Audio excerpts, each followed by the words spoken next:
ಆತ್ಮೀಯ H16 news ಅರ್ಥಾತ್ ಹೇ ಸಿದ್ದರಾಮಯ್ಯಗೆ ಸ್ವಾಗತ.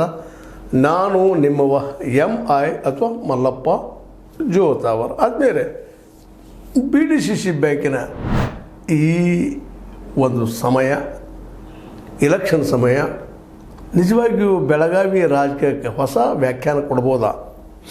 ಯಾಕೆಂದರೆ ಇಲ್ಲಿವರೆಗೆ BDCC ಬ್ಯಾಂಕಿಂದ ಅಲ್ಲಲ್ಲೇ ಮುಗಿಸ್ಕೊಂಡ್ಬಿಡ್ತಿದ್ರು ಅವ್ರು. ಹೊಂದಾಣಿಕೆ ಮಾಡಿಕೊಂಡು ಹುಕ್ಕೇರಿಯಾಗ ಗೋಕಾಕದಾಗ ಅದೇ ಕಾಲಕ್ಕೆ ನಮ್ಮ ಮುರಳಿಗೆ ಅಂದ್ರೆ ಹಿಂದಿನ ಅರಮಾಯಿ ಒಳಗೆ ಹಿಂಗೆ ಎಲ್ಲ ಕಡೆ ಅವ್ರು ಮುಗಿಸ್ಕೊಂಡು ಏನೋ ಒಂದು ಮಾಡುತ್ತಾ ಹೋಗ್ತಾಯಿದ್ರು. ಯಾಕೆಂದ್ರೆ BDCC ಬ್ಯಾಂಕ್ನೂ ಆ ದೊಡ್ಡ ಪ್ರಮಾಣದಲ್ಲಿ ಬೆಳೆದಿರಲಿಲ್ಲ. ಸಾವಿರಾರು ಕೋಟಿ ರೂಪಾಯಿ ಇತ್ತು. 500 ಶುರುವಾಗಿ ಒಂದು ಇವತ್ತು 6-6 ಸಾವಿರ ಕೋಟಿ ಥರ ಬಂದಿರ್ತದೆ. ಇವತ್ತು ಈ ಕೂಡಿದ ಮೇಲೆ ಮಾತ್ರ ಎಲ್ಲರಿಗೂ ಒಂದಿಷ್ಟು ಅದ್ರ ಬಗ್ಗೆ ಆಸೆ, ಯಾಕಪ್ಪ ನಮ್ಮ ಹಿಡಿದಲ್ಲೇ ಇರಬಾರ್ದು ಇದು ಅನ್ನುವಂಥದ್ದು.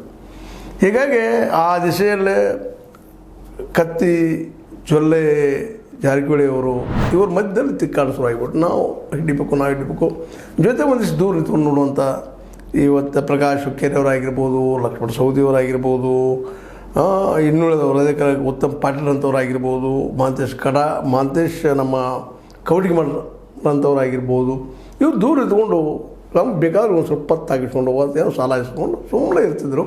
ಬಟ್ ಇವತ್ತಲ್ಲಿ ದುಡ್ಡು ಸಾಕಷ್ಟು ಕೂಡಿದ.